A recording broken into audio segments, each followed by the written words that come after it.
भिडभाड छ है। दिउँसोको समयमा पनि भिडभाड छ।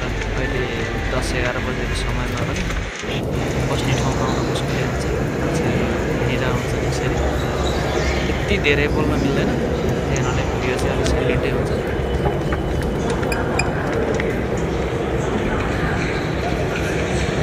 त्यस्तै छ। डबल खिच्नु पर्यो भने यो डबलमा चाहिँ अलिक राम्रो आउनु जान्छ। डबल भिडियो बनाउँदाखेरि चाहिँ त्यति नराम्रो आउँदो रहेछ। आफ्नो त्यसमा नआउने पछाडिको पनि राम्रोसँग आउँछ। त्यस्तै हाफ मात्रै आउँदो रहेछ त्यसमा चाहिँ के भएको छ। यो चाहिँ स्यामसङ S25 बाट खिचेको भिडियो हो मैले। डबल क्यामेरा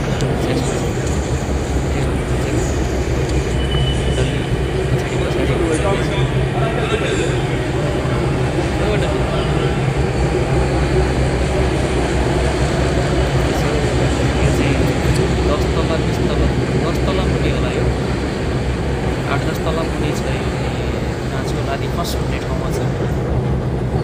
एकदमै सपिङ सेन्टरहरू पनि नजिकै भएको ठाउँ हो यो।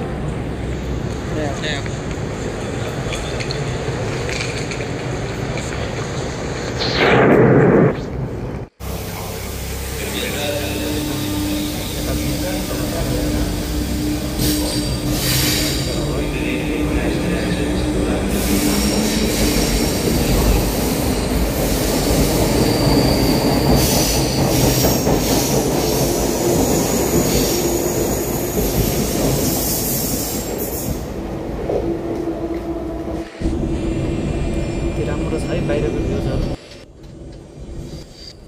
एकदम रमाइलो छ। हेरिरहँ खालको छ कि सबै आनन्दको छ कि। अब गर्मी लाग्यो, गर्मी लागेपछि चाहिँ एकदम आनन्दको भ्यू हुन्छ, हरियाली हुन्छ है। यति रमणीय छ नि फ्रान्स, एकदम राम्रो छ है गाइजहरू। यो चाहिँ मैले ट्रेनमा हेर्दाखेरि खिचेको भिडियो हो।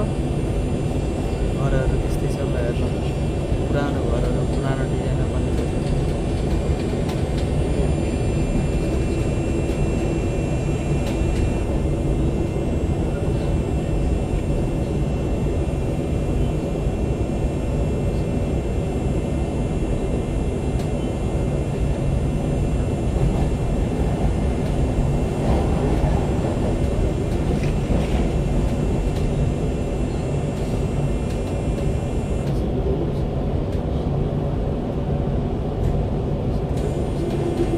Universitaire.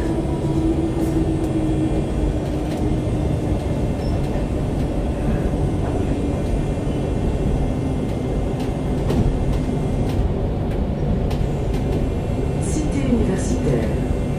Attention à la marche en descendant du train.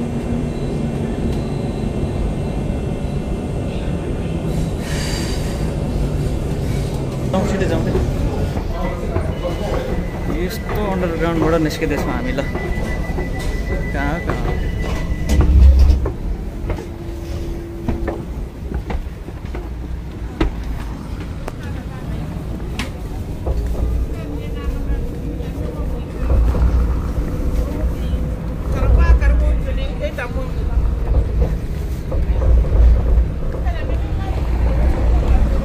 Drama आउँदैछ।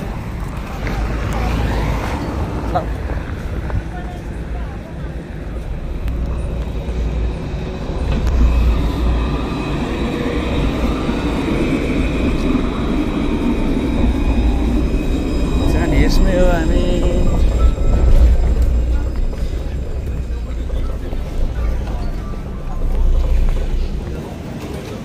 अगाडि अगाडि